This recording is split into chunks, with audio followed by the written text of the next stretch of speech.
Hey guys, ಎಲ್ಲರಿಗೂ ನಮಸ್ಕಾರ. ಇವತ್ತಿನ ಒಂದು ವಿಡಿಯೋದಲ್ಲಿ ನೀಟ್ ಆಪ್ಷನ್ ಎಂಟ್ರಿ ಬಗ್ಗೆ ಕೇಳ್ತಿದ್ರಿ. ಇವತ್ತಿನ ಒಂದು ವಿಡಿಯೋದಲ್ಲಿ ಕಂಪ್ಲೀಟ್ ಇನ್ಫಾರ್ಮೇಷನ್ ತಿಳಿಸ್ಕೊಡ್ತೀನಿ. ಇನ್ನು ಚಾನಲ್ಗೆ ಸಬ್ಸ್ಕ್ರೈಬ್ ಮಾಡ್ಕೊಂಡಿಲ್ಲ ಅಂದ್ರೆ ಸಬ್ಸ್ಕ್ರೈಬ್ ಮಾಡ್ಕೊಂಡು ಪಕ್ಕದಲ್ಲಿರುವಂಥ ಒಂದು ಬೆಲ್ ಐಕಾನ್ ಕ್ಲಿಕ್ ಮಾಡೋದು ಮರಿಬೇಡಿ. ಸಬ್ಸ್ಕ್ರೈಬ್ ಮಾಡ್ಕೊಂಡ್ರೆ ಮಾತ್ರ ನಿಮ್ಗೆ ನೋಟಿಫಿಕೇಶನ್ ಸಿಗುತ್ತೆ. ಅದಕ್ಕೋಸ್ಕರ ಸಬ್ಸ್ಕ್ರೈಬ್ ಮಾಡ್ಕೊಳ್ಳಿ.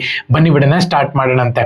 ಸೊ ಮೊದಲನೇದಾಗಿ ತುಂಬ ಜನ ಕೇಳ್ತಿರುವಂಥ ಒಂದು ಕ್ವಶನ್ ಏನಪ್ಪ ಅಂದರೆ, ನೀಟ್ ಆಪ್ಷನ್ ಎಂಟ್ರಿನ ಕಾಲೇಜ್ ಲಿಸ್ಟ್ನ ಯಾವ ರೀತಿ ಪ್ರಿಪ್ರೇಷನ್ ಮಾಡೋದು, ಮೆಡಿಕಲ್ ಸೀಟ್ಸು ಜಾಸ್ತಿ ಆಗಿರೋದ್ರಿಂದ ನಾವು ಯಾವ ರೀತಿ ಸ್ಟೆಪ್ಸ್ಗಳನ್ನ ತೊಗೋಬೇಕು ಅಂತ ಹೇಳ್ಬಿಟ್ಟು ತುಂಬ ಜನ ಕೇಳ್ತಿದ್ರಿ. ಮೊದಲನೇದಾಗಿ ನೀವು ಕಾಲೇಜ್ ಲಿಸ್ಟ್ನ ಪ್ರಿಪ್ರೇಷನ್ ಮಾಡ್ಕೊತೀರಾ ಅಂತ ಹೇಳೋದಾದರೆ ನಿಮ್ಮ ಒಂದು ಕಟ್ ಆಫ್ ಮೇಲೇ ಮೇಯ್ನಾಗಿ ನೀವು ಕಾಲೇಜ್ ಲಿಸ್ಟ್ನ ಪ್ರಿಪ್ರೇಷನ್ ಮಾಡ್ಕೋಬೇಕಾಗುತ್ತೆ. ಸೊ ಅದಾದಮೇಲೆ ಇನ್ನೊಂದೇನಪ್ಪ ಅಂದರೆ, ನೀವು ಯಾವ ಕಾಲೇಜ್ನ ಸೆಲೆಕ್ಟ್ ಮಾಡಿದ್ದೀರೋ ಅದೇ ಕಾಲೇಜಲ್ಲೇ ಒಂದು ಕಾಲೇಜ್ ಅಲಾಟ್ಮೆಂಟ್ ಆಗುತ್ತೆ. ಅದು ನಿಮ್ಮ ಒಂದು ರ್ಯಾಂಕ್ ಪ್ರಕಾರನೂ ಕೂಡ ಡಿಸೈಡ್ ಆಗಿರುತ್ತೆ. ನಿಮ್ಮ ಒಂದು ರ್ಯಾಂಕ್ ಎಷ್ಟಿದೆ ಅದ್ರ ಮೇಲೆ ಡಿಪೆಂಡ್ ಆಗಿ ಮೆಡಿಕಲ್ ಕಾಲೇಜ್ ಅನ್ನೋವಂಥದ್ದು ಅಲಾಟ್ಮೆಂಟ್ ಆಗುತ್ತೆ.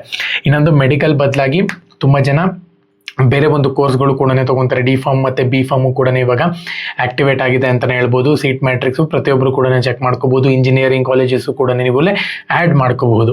ನೀವು ಆ್ಯಡ್ ಮಾಡ್ಬೋದು, ರಿಮೂವ್ ಮಾಡ್ಬೋದು, ರೀಆರ್ಡರ್ ಮಾಡ್ಬೋದು. ಇಷ್ಟು ನಿಮಗೆ ಆಪ್ಷನ್ ಇದೆ ಅಂತಲೇ ಹೇಳ್ಬೋದು. ಸೊ ಪ್ರತಿಯೊಬ್ಬರು ಕೂಡ ಸಬ್ಮಿಟ್ ಮಾಡೋಕ್ಕಿಂತ ಮುಂಚೆ ತುಂಬ ಕೇರ್ಫುಲ್ಲಾಗಿ ಆಪ್ಷನ್ ಎಂಟ್ರಿ ಕರೆಕ್ಟಾಗಿ ಮಾಡಿದ್ದೀನಾ ಅಂತ ಹೇಳ್ಬಿಟ್ಟು ನೀವು ಚೆಕ್ ಮಾಡ್ಕೋಬೇಕಾಗುತ್ತೆ. ಇದು ತುಂಬ ಇಂಪಾರ್ಟೆಂಟ್ ಆಗುತ್ತೆ. ಸೊ ಅದಾದಮೇಲೆ ತುಂಬ ವಿದ್ಯಾರ್ಥಿಗಳು ಕೇಳ್ತಿರುವಂಥದ್ದು ಏನಪ್ಪ ಅಂದರೆ, ಕಾಲೇಜ್ ಲಿಸ್ಟ್ ಎಲ್ಲ ಆದಮೇಲೆ ನೆಕ್ಸ್ಟ್ ಪ್ರೊಸೀಜರ್ ಏನಿರುತ್ತೆ. ಸೊ ನಿಮಗೆ ಫಸ್ಟ್ ರೌಂಡ್ ಇವಾಗ ನಡೆಯುತ್ತೆ ಅಂತಲೇ ಹೇಳ್ಬೋದು. ಫಸ್ಟ್ ರೌಂಡಲ್ಲಿ ತುಂಬ ಕಾಲೇಜಸ್ಸು, ಕೆಲವೊಬ್ಬರಿಗೆ ಲೈಸೆನ್ಸ್ ರದ್ದು ಮಾಡಿದ್ದೆಲ್ಲನೂ ಕೂಡ ಕಾಲೇಜಸ್ದೆಲ್ಲ ರಿನಿವಲ್ ಮಾಡಿದ್ದಾರೆ. ಸೊ ಇವೆಲ್ಲನೂ ಕೂಡ ನಡೆದಿದೆ. ಸೊ ಹಂಗಾಗಿನೇ 150-200 ಸೀಟ್ಸ್ ಎಲ್ಲನೂ ಕೂಡ ಕೆಲವೊಂದು ಕಾಲೇಜಸಲ್ಲಿ ಜಾಸ್ತಿ ಆಗಿದೆ. ಸೊ ಇವನ್ನೆಲ್ಲನೂ ಕೂಡ ಗಮನದಲ್ಲಿ ಇಟ್ಕೊಂಡು ನೀವು ಕ್ಲೀನಾಗಿ ಆಪ್ಷನ್ ಎಂಟ್ರಿ ಮಾಡಿ ಕರೆಕ್ಟಾಗಿ ಆಪ್ಷನ್ ಎಂಟ್ರಿ ಮಾಡಿದ್ದೀರಾ ಅಂತ ಹೇಳೋದಾದರೆ ಖಂಡಿತವಾಗ್ಲೂ ಕೂಡ ಹೇಳ್ತೀನಿ, ನೀವು ಫಸ್ಟ್ ರೌಂಡಲ್ಲೇ ಒಳ್ಳೆ ಕಾಲೇಜ್ ಸಿಗುತ್ತೆ ಅಂತಲೇ ಹೇಳ್ಬೋದು. ಓಕೆನಾ? ಆಪ್ಷನ್ ಎಂಟ್ರಿ ಮಾಡೋದ್ರ ಮೇಲೆ ಡಿಪೆಂಡ್ ಆಗಿರುತ್ತೆ.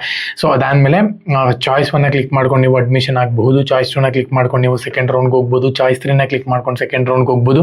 ಚಾಯ್ಸ್ 4 ಕ್ಲಿಕ್ ಮಾಡ್ಕೊಂಡು ನೀವು ಎಕ್ಸಿಟ್ ಆಗ್ಬೋದು ಕೌನ್ಸೆಲಿಂಗಿಂದ. ಸೊ ಈ ರೀತಿ ಚಾಯ್ಸ್ ಎಂಟ್ರಿ ಇರುತ್ತೆ. ಅದಾದಮೇಲೆ ನಿಮಗೆ ಕೌನ್ಸೆಲಿಂಗು ರಿಸಲ್ಟ್ ಅನ್ನುವಂಥದ್ದು ಅನೌನ್ಸ್ಮೆಂಟ್ ಆಗುತ್ತೆ ಅಂತಲೇ ಹೇಳ್ಬೋದು. ಇಷ್ಟು ಪ್ರೊಸೀಜರ್ ಇರುತ್ತೆ. ಇವಾಗ ಸದ್ಯದ ಮಟ್ಟಿಗೆ ಆಪ್ಷನ್ ಎಂಟ್ರಿ ಕೊನೆ ಆಗೋಕ್ಕಿಂತ ಮುಂಚೆ ನೀವು ಕರೆಕ್ಟಾಗಿ ಆಪ್ಷನ್ ಎಂಟ್ರಿ ಮಾಡಿರಬೇಕಾಗುತ್ತೆ. ಓಕೆನಾ? ಸೊ ಚಾನಲ್ಗೆ ಸಬ್ಸ್ಕ್ರೈಬ್ ಮಾಡ್ಕೊಂಡಿಲ್ಲ ಅಂದರೆ ಸಬ್ಸ್ಕ್ರೈಬ್ ಮಾಡಿಕೊಂಡು ಪಕ್ಕದಲ್ಲಿರುವಂಥ ಒಂದು ಬೆಲ್ ಐಕಾನ್ ಕ್ಲಿಕ್ ಮಾಡೋದು ಮರಿಬೇಡಿ. ಎಲ್ಲರಿಗೂ ಕೂಡ ಆಲ್ ದಿ ಬೆಸ್ಟ್. ಜೈ ಹಿಂದ್, ಒಂದೇ ಮಾತು.